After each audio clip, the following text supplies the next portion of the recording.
আজকে আলু দিয়ে বাঙালির পাতলা যে মাটন কারি হয় সেই রেসিপিটাই শেয়ার করব তোমাদের সঙ্গে।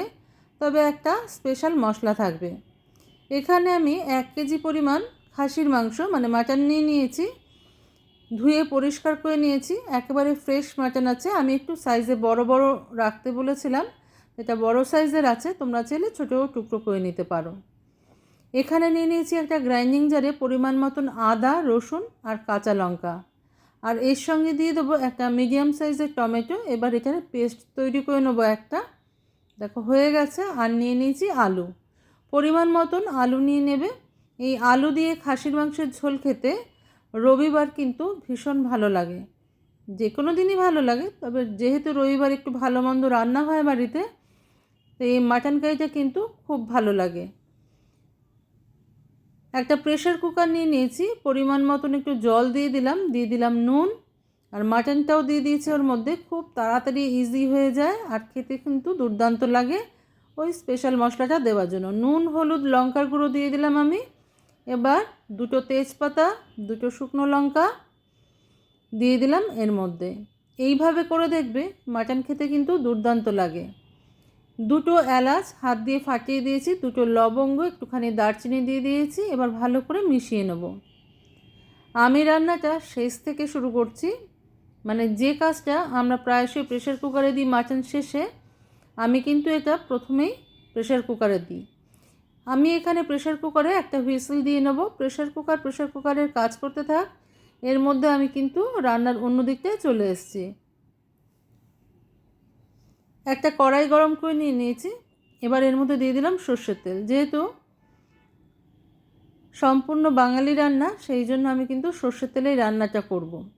তেলের মধ্যে দিয়ে দিলাম একটুখানি নুন আর হলুদ আর একটুখানি লঙ্কার গুঁড়ো। এবার এটাকে ভালো করে মিশিয়ে নেব তেলের সঙ্গে। মিশিয়ে নিয়ে এর মধ্যে ধুয়ে কেটে রাখা আলুগুলো যোগ করে দেব। আলু ছাড়া কিন্তু মাটন কারি বলো, চিকেন কারি বলো, কিছুই ভালো লাগে না। বাঙালিদের কাছে কিন্তু আলুটা মেন ইনগ্রিডিয়েন্ট। আলু দিয়েই কিন্তু বেশি ভালো লাগে। তো আলু দিয়ে এরকম পাতলা মাংসের ঝোল একবার হলেও করে খেয়ে দেখবে। আলুগুলো ভাজা হয়ে গেছে, একটু সুন্দর রং আসবার জন্য আমি নুন, হলুদ আর লঙ্কার গুঁড়োটা দিয়েছিলাম আলুর মধ্যে, তেলের মধ্যে। এবার কিছু গরম মশলা নিয়ে নিয়েছি। দেখো, বড় এলাচ, দারচিনি, লবঙ্গ, ছোটো এলাচ, জিরে, তেজপাতা, আর নিয়ে নিয়েছি শুকনো লঙ্কা ফোড়ন হিসাবে, গোটা গোলমরিচ কয়েকটা দানা নিয়ে নিয়েছি। এবার যে তেলে আলু ভেজেছিলাম তার মধ্যেই কিন্তু আমি এই ফোড়নটা দিয়ে দিলাম। ফোড়নটা থেকে যখন সুন্দর একটা গন্ধ বার হবে, তখন আমি এখানে 1 কেজি মাংসের পরিমাণ অনুযায়ী 3টে বড় সাইজের পেঁয়াজ কেটে নিয়েছিলাম, সেটা দিয়ে দিলাম। ভালো করে ভেজে নেব, পেঁয়াজটা যাতে তাড়াতাড়ি নরম হয়ে যায়, তাই একটুখানি নুন দিয়ে দিলাম। লাল করে একটু ভেজে নিতে হবে। Welcome to my cooking channel Shatabdi's kitchen. Shatabdi's কিচেনে তোমাদের সবাইকে স্বাগত। নমস্কার বন্ধুরা, আমি শতাব্দী। তোমরা সবাই কেমন আছো? আশা করি সবাই ভালো আছো, সবাই সুস্থ আছো। দেখো, পেঁয়াজটা আমার লাল করে ভাজা হয়ে গেছে। এবার আমি আদা, রসুন, কাঁচা লঙ্কা আর টমেটোর পেস্টটা এর মধ্যে দিয়ে দিলাম। যারা মাটন কখনো রান্না করতে পারো না, তারা একবার দেখলে কিন্তু এটা রান্না করতে পারবে। এটা রান্না করা খুব সোজা মাটনটা, আর খুব কম সময়ে এটা তৈরি হয়ে যায়। তো সানডে স্পেশাল মেনুতে এটা কিন্তু তোমরা রাখতেই পারো।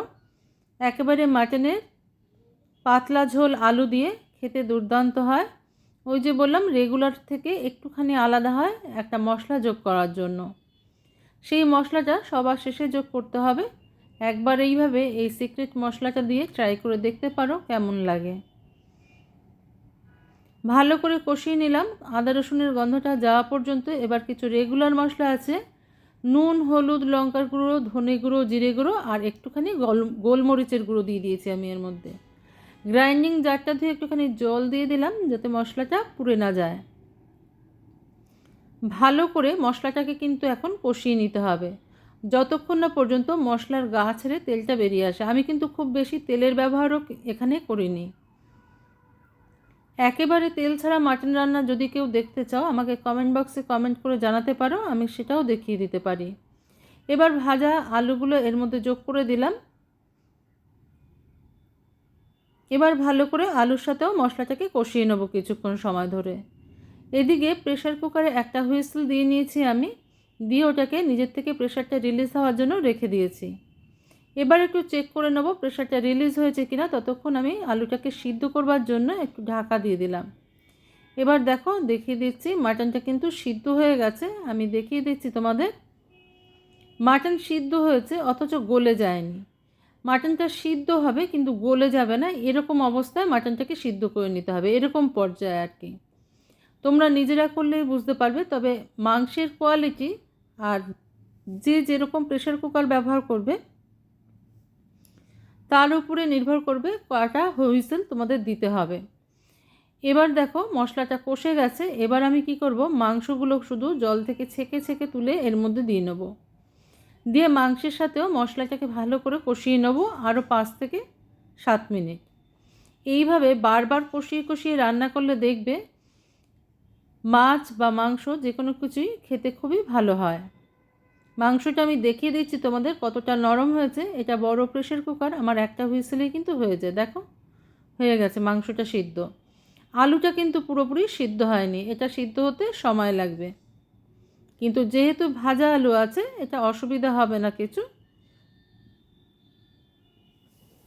আলু প্রেশার কুকারে দিলে অনেক সময় গলে যায়, সেই জন্য আলুটা আমি প্রেশার কুকারে দিইনি, এমনিই সিদ্ধ হয়ে যাবে। এবার কিছুক্ষণ কষিয়ে নেবার পর যে মাটন সিদ্ধ করে রেখেছিলাম জলটা সেটা দিয়ে দিলাম। ভালো করে এটাকে ফুটিয়ে নেব।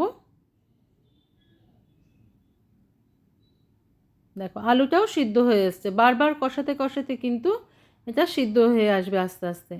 এবার সেই সিক্রেট মশলাটা আমি দিয়ে দেবো এর মধ্যে। দেখো এখানে 4 ভাগের 1 ভাগ নিয়ে নিয়েছি জায়ফল, একটু বেশি নিয়েছি কারণ এখানে যেহেতু 1 কেজি পরিমাণে মাটন আছে সেই জন্য আমি একটু বেশি নিয়েছি।